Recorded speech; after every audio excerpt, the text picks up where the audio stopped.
Hi, my name is Robin Dalmon on this sweltering California day, so I'm not wearing my business coat for my persuasive speech for my final oral presentation. Good morning, and thank you, Mr. Hansen, for permitting me to present my item on the staff meeting agenda today. It is with respect, Mr. Hansen, that I approach the floor with this concern felt by me and my fellow female employees of Hansen Management. Mr. Hansen, I ask, have you ever felt upset by an unfair rule, such as a double standard, that due to your gender or your position, you had to abide by? How did this affect you? Hansen's current gender-biased dress code policy is unjust and demeaning toward women, threatens employee retention and securing new hires. However, if changed, will create higher job satisfaction, increased productivity, and would be better for business. As a female employee of this company, I have experienced firsthand the effects of the dress code policy, and I have listened to the other women in our office who feel the rule should be changed, regardless that they might prefer to wear dresses. In light of last year's approval of Casual Fridays, which permits female employees to wear pants, I would like you to consider changing the Monday through Thursday dress code to allow female workers the choice to wear slacks or skirts or dresses. In my presentation, I will show that the dress code has felt unfair, affected female employees' self-image, and was causal in some former employees' decision to resign, as well as in the loss of gifted potential hires.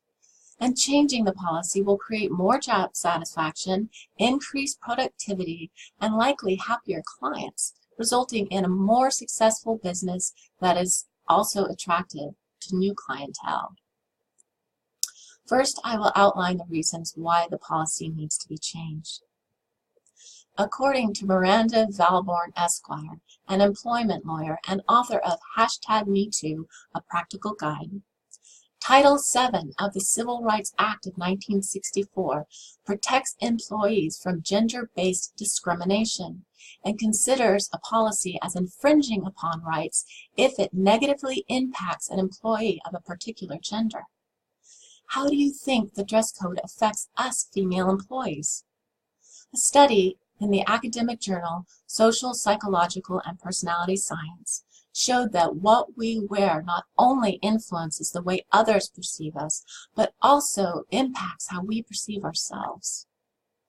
Given permission to speak on behalf of my female associates, we feel disrespected being told without a rational reason that we can't wear pants, and we feel we are being treated differently than the male employees.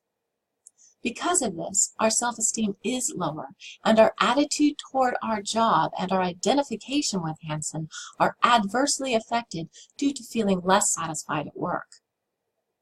Another point is the policy may affect employee retention as well as interfere with the hiring process.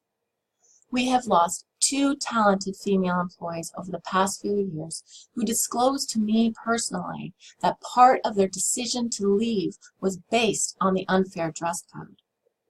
Recently, I had a more difficult time hiring our receptionists because some of the qualified women were insulted and shocked by the policy. By changing the policy and allowing female employees to wear slacks, the problems mentioned would likely be remedied. As evidence of positive outcomes from changing the policy, implementation of Casual Friday last year, which extends the option to wear trousers, has shown to improve morale in the office. And again, speaking for my female coworkers, we felt more enthusiasm performing our tasks and meeting deadlines. According to corporate trainer and consultant Mary Gormandy White, Casual Fridays promote positive work relationships since employees feel a sense of equality. So it stands to reason if we women no longer feel we are being treated differently, then our morale will flourish. Given the success of Casual Friday, imagine the dynamic of the office when striking the skirts and dresses only from the dress code policy. Empowering female employees with the right to choose between wearing appropriate pants or dresses can result in higher morale, greater job satisfaction, and happier employees who will attend to clients with enthusiasm. Marketing strategist Jonah Vicencio cited a study by a group of University of Warwick economists which stated that productivity increases with happy employees and significantly decreases when workers are unhappy. Can you picture the company thriving with devoted employees, well-served clients, increased business, and enjoying more success due to the simple and thoughtful change to the dress code policy?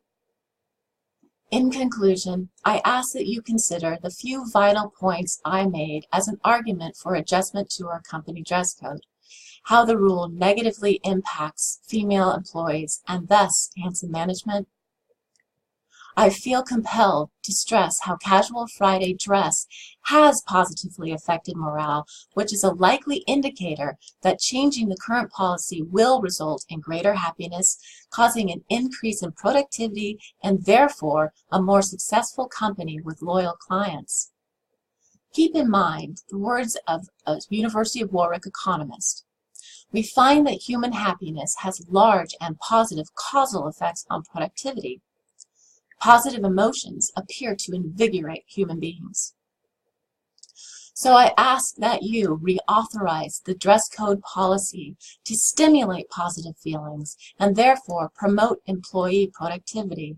It can only prove good for business. Thank you, Mr. Hansen, for your consideration and approval to hear my item on today's meeting agenda.